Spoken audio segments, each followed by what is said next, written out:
Now we are waiting for more information, more news, any development on the shooting in Minnesota.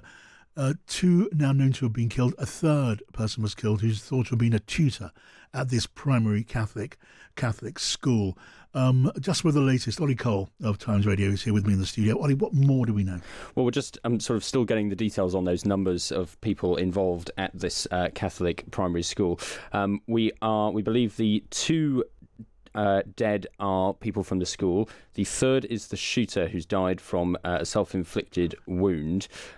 It was, of course, their second day back at school. And the local police service, Richfield, who are next to Minneapolis, earlier said that up to 20 victims were being reported. That number, up to, is quite important because as the calls sort of flooded in through on 911, you obviously have to collate all of those all together. So it's somewhere between the 10 and 20 mark at the moment. We know that family reunification is still going on in the area. So there are still children being taken out of that school, reunited with their families, and there's obviously a lot of concern in that area. The police are going door to door to try and make sure that families are reassured and they know what is going on in that respect. And we are expecting an update from the Minneapolis Police Department in the next few minutes, and a update from the health authorities now. They've pushed that back to afterwards, around about 5 p.m. our time. So things still developing quite wildly here. The shooting that occurred a very, very short while ago at that Catholic primary school and church in the city. Deena Winter joined us now. Hopefully can help us with this. Deena Winter is a reporter at the Star Tribune. Hello to you, Deena. Hello. Hi, so we're waiting for more details. Can you tell us what you know? Well, we know that there were at least 20 victims, and that doesn't mean fatalities, but we are being told that are two reported dead and about a half dozen, I'm hearing, in critical condition in the hospital. So they're doing a press briefing shortly, if not right now, at the scene where many of my colleagues are. Right. And I'm at City Hall. You're at City Hall. But we're looking at various news feeds from the scene. I mean, what is actually going on there now? We can see the police tapes are up. The Minneapolis police cars are there. So the FBI are on the scene. Do you know what's going on there from your reporters on the spot? Well, there have been parents, as you can imagine, coming to the school all morning to, there's a staging area a ways away, but to get their children, see if their children are okay. And so there's been, all morning just parents picking up their children, holding their hands very tightly, and, a lot of, just a terrible situation. The school just started this Monday, and all of us, most people are going back to school right now in America. And so this is just your worst nightmare. I have a grandson going to preschool in about a week for the first time, and it's so hard to let your kid go to school. Yes. I mean, those of us who are parents, those of us who are not, can certainly empathise with those poor people in Minneapolis waiting to find out what has just happened. Now, while we wait for more news, Deena, in the city of Minneapolis, what is the picture there regarding gun crime? This won't have come, or will it? Will this have come completely out of the blue as a serious shooting incident?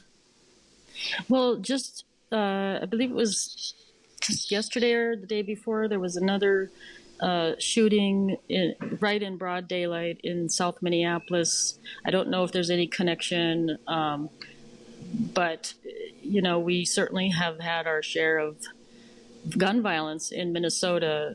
We just had the Speaker of the House for Minnesota's House of Representatives was killed by a man who walked up to her door in the middle of the night and shot her and her husband, and shot another lawmaker and his wife. They lived, the other lawmaker who was shot, but he shot 4 people.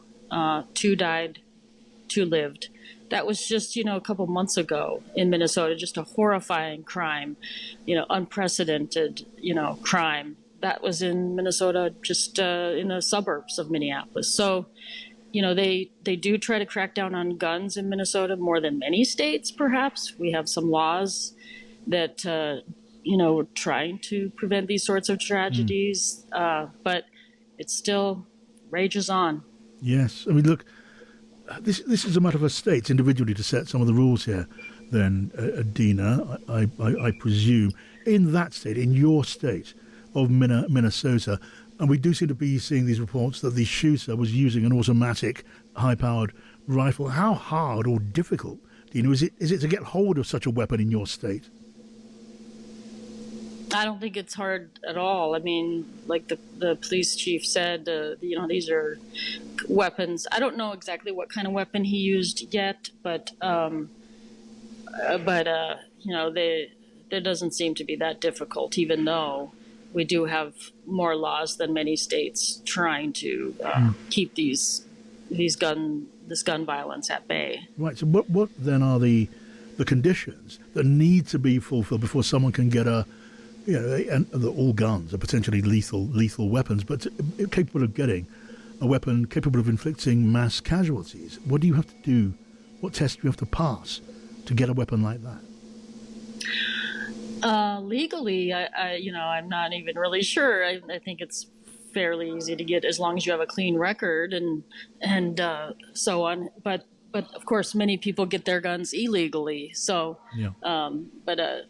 I'm not real familiar with what it takes to get a gun. I don't have one. No. Well, probably that is not a bad thing. Not everyone is conversant in how to get hold of a deadly weapon of that kind. But gun control, Deena, is an eternal political sore point in the United States. What's the state of that argument now? We now have a Republican presidency, Donald Trump in the White House. They believe in that part of the Constitution which supports the right of an American to bear arms. What is the state of that argument now? Has it been very much, won by the pro-gun lobby, or is it still a lively one?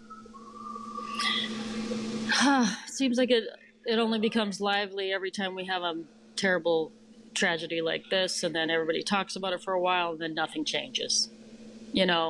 It's just such a part of our culture. I don't know if we're ever going to change that in America, no matter. It just doesn't seem like, you have these horrible situations like Sandy Hook and children going to school, getting mowed down. And if that doesn't make you change the laws, I don't know what will. Yeah. I mean, school shootings are just such a horrible thing to contemplate. And I don't know how common this is. Maybe you can help me. But you now hear of more schools providing their own security. I mean, their own, as it were, their own policing on school premises, ready for whatever comes along. I mean, how widespread is that? Schools feeling the need to do that and doing it. I mean, in this case, it sounds like even if they did have security at the church, if they did. From the reports that I've seen, he shot through a stained glass window, and so just raining down on children in church. It's a Catholic church. It's a Catholic school. They were in mass. So how would you prevent that? Even you can't have security guards all over the perimeter of your church just as kids are going to church, school for the first week. How do you even defend against that? Yes. And the sketchy reports, all of them subject, I suppose, to confirmation and change.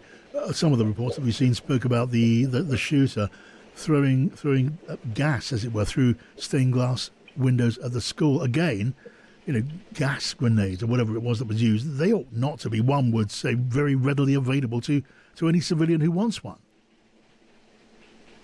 I haven't heard of the gas, but yes. I mean, I think clearly we have it's way too easy to get guns in America, and I don't know how you stop these things until that changes. No. Well, Deena, look, I know you're going to have a very busy day ahead of you reporting this story, so thank you for taking the time to talk to us this afternoon. That's Deena Winter there of the Star Tribune in Minneapolis.